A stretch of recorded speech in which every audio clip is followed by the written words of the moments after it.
Visions of the Black Heaven, written by Daniel Zien, read by Daniel Zien, Chapter 25. Hans and Voltarian arrived at the Louisville airport. Returning their car rental, they took their luggage through the security check, but waited to check in. Hans heard noises everywhere, people talking, heels clicking on the tile floor, luggage rolling. In the wall of windows facing the tarmac, an image of Ra appears. La Childe 4, where are the keys? I want the keys. What keys? Hans thought. Ra roared. Do I have to tell you everything? What kind of leader are you? A gold and fiber-coated medallion appeared in the window.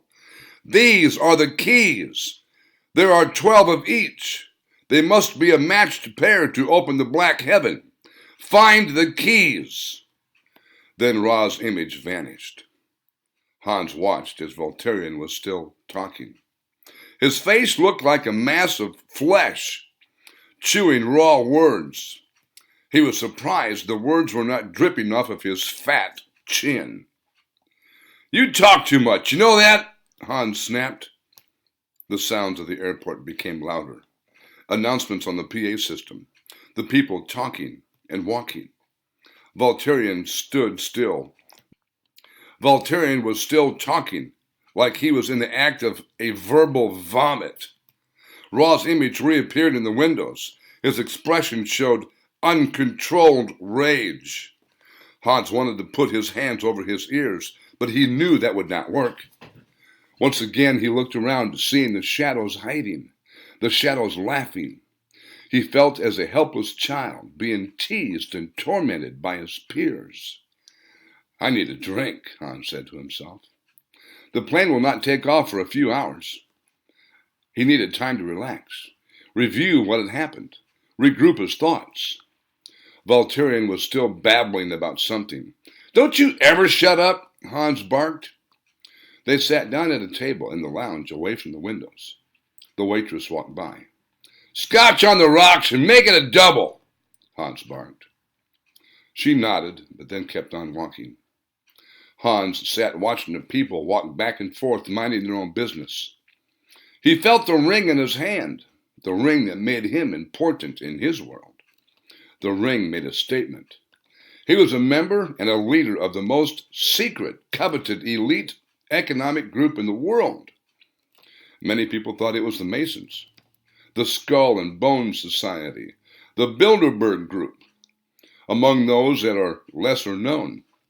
It was so secret that most people have never even heard of his group. Hans smiled, thinking, the other groups are just dilettantes compared to his. He did not have to worry about infiltrators. They had a way to deal with traitors and with undesirables that get too close. They just seemed to vanish, never to be heard from again. With a curious eye, Hans watched the waitress bring his drink. She wore a tight dress, 5-inch black stiletto heels, and carried his drink on a platter. Hans handed her a $20 bill as she delivered the drink. Keep the change and keep the drinks coming, Hans barked. The waitress nodded, an expressionless response, and walked away.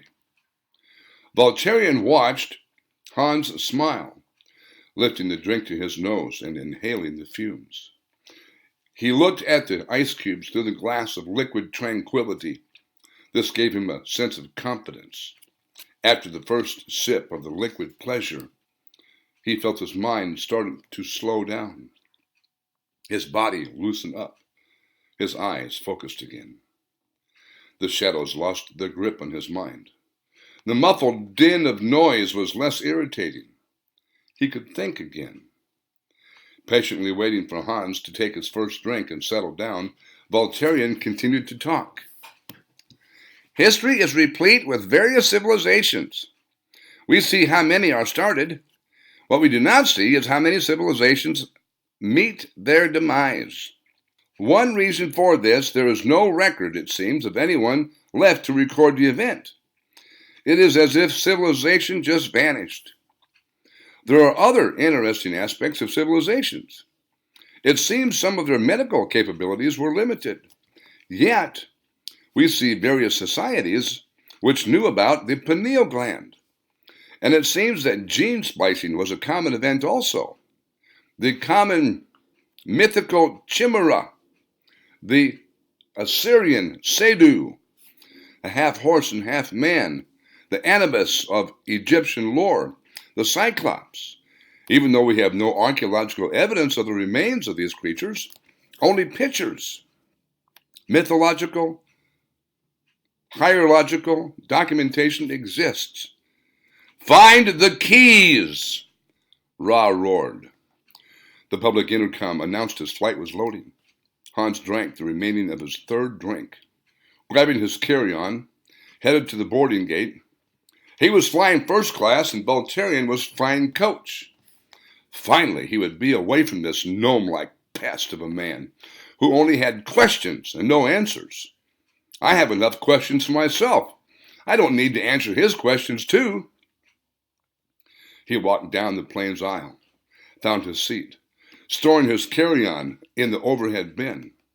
He sat down, strapped his seatbelt on, leaning back to relax. A vision appeared in his mind's eye, a vision as realistic as his first vision in his office and den, a vision of the plane crashing in the middle of the ocean. His face grew flush as he saw the plane's wreckage all around him and himself floating in the ice-cold water, the shadows surrounding him, all laughing. Ra laughed and said, "Did you find the keys? Don't worry, someone else will." He saw his son growing up without a father. Before the plane was finished loading, he snapped out of the vision, grabbed his carry-on luggage, finding Voltarian told him to get off the plane. "We're not done here yet. We have to find something." Voltarian smiled, got his suitcase, following Hans off the plane and out of the airport. Walking down the corridor, Hans used his iPhone to make reservations for a motel and a rental car. The drive near the sleepy little town was uneventful. Voltarian wondered what had gotten into Hans and what made him change his mind, but decided to keep quiet. Hans checked both of them into a motel. Voltarian got a different room. Both men were beat and wanted to go to bed for the night. Hans got his usual scotch on the rocks. He had only one and went to bed. A few hours later, Ra's image appeared in the window behind the closed curtains, shouting, "La Childe 4! Get up! Meet your brother!" Hans got up, pulled the curtains back to see an image of Woodard and Old Man Schroeder sitting in the forest waiting for something. "Go!" shouted Ra. Hans dressed quickly, called Valtorian's room. "Get dressed! Meet me in the lobby in 10 minutes!" Valtorian was still sleepy. "What? Why, now?" He heard over the phone. "Yes, now!" Hans snapped. 10 minutes later, they were driving down the road. Voltarian looked at Hans. "Do you have any idea where you're going?" "Yes," barked Hans. The Cadillac's tires hummed as it traveled I-64 at 95 miles an hour. Hans' exit came up. Getting off the interstate, he turned right, going up to Highway 37 a few miles, and then turning down a skinny blacktop county road, then to a gravel road. He came to a pickup, parked. They recognized the Schroeders, parked behind it on the side of the road. They got out. Hans started walking like he was on a mission. Voltarian followed close behind.